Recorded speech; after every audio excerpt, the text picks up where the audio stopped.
Alright, so I know the scenery is a little bit different, but I got tired of being in a house. So if you like nature, good. If you don't like nature, hopefully you like the content, because that's what it's all about more than the background. So today's video is going to be about 5 things that I wish I knew before starting my credit journey.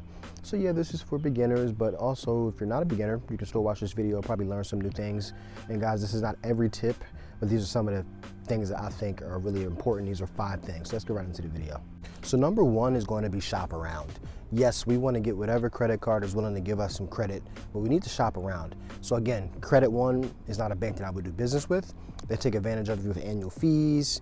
To do a limit increase, they charge money. They charge, I think, they charge too many fees. And if we don't know any better, we're gonna go to them because they're willing to give us a credit card. No, there's better credit cards out there like Discover, Capital One possibly. US Bank probably has the best secured credit card out there. Tie with the Discover It secured credit card, things like that. So when we're going to get our first credit card, we need to shop around. Just because it looks good on paper does not mean that it is going to be the best thing for you. So shop around, make sure it makes sense for you, for your pocket. You can get credit out here and establish credit for free, as far as like no annual fees and all that stuff. So make sure it makes sense. Number 2 is auto payment is your best friend. I use auto payment as if I forget. So like if I'm out on vacation and I forget to make my regular payments, like I make my payments by myself. Auto payment saves me just in case I forget. It'll take the minimum payment and at least pay that. So when I remember, I can make the full payment. And it'll save you a lot of money. Late fees can be anywhere from like $20 to $40 or $50 depending on what bank it is. So it can save you so much money. Auto payment is your best friend. I used to tell myself, no, I'm good. I got everything on a spreadsheet. I got everything on my phone. I'm getting older now. I'm starting to forget things. So keep things on auto payment. And again, just have it set up for like the minimum payment. That way, you know, you're not surprised. But when you do remember, you don't have a late fee and you don't have a 30-day late on your credit report. It's not good. So that's number 2. Number 3 is going to be freeze your credit. Put a credit freeze on your credit report. It is free. You can do them individually with each credit bureau.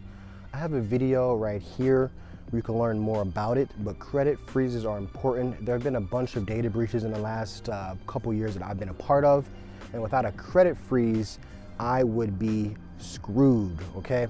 And I was very lucky that my social security number and credit card information wasn't there, but still, I gave myself more stress than I could have if only I knew credit freeze existed at that point. So yes, credit freezes, check it out. It costs no money to do it, and what a credit freeze is pretty much is your credit is frozen until you decide to apply for a credit card. You have to unfreeze it, and they give you like a security pin, and you keep that to yourself.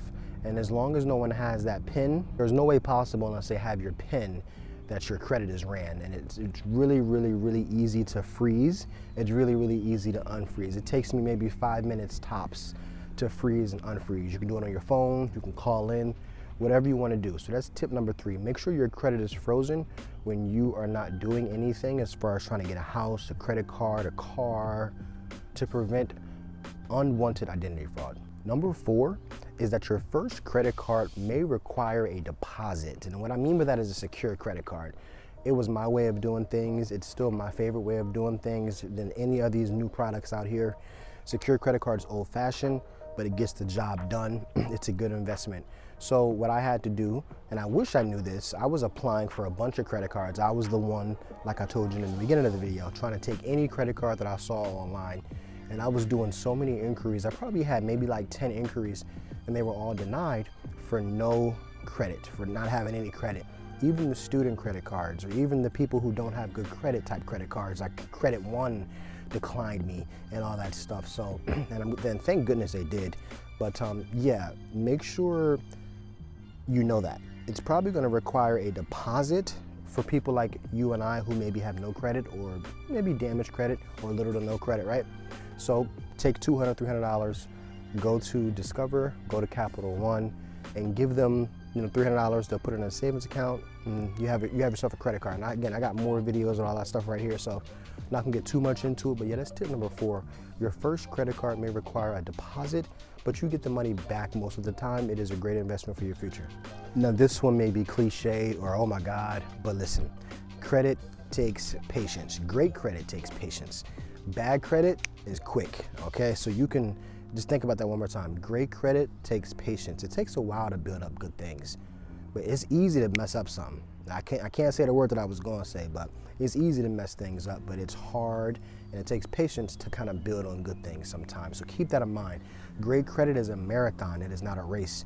So for the ones who are like looking up how to get a 800 credit score in 20 days, 30 days, it's not possible most of the time. Just keep that in your mind. I hope you guys enjoyed the video. Again, different background, just got tired of being in the house, wanted to get out, do something different. Obviously, next video, I'll be back into my studio, but just wanted to do something different. If you guys enjoyed the video, thumbs up. Comment down below if you learned something new. And like I said, guys, these are not all the tips you should know before you start your credit journey, but these are some of my important ones. So comment down below if you have any more for people. This is a community. So if you're someone who's experienced, who's made mistakes, who's learned, who's grown, if you have any questions, put them down below. Myself and other people who have been in your shoes, we're more than happy to help you. Make sure you subscribe to the channel, notification bell on. Follow me on Instagram too. If you got any questions, DM me. But you gotta make sure you follow me though. I don't respond back to people who ain't following me. Just no point, okay? Gotta keep that interaction going. So hope you guys enjoyed the video. I'll talk to you soon. Be safe.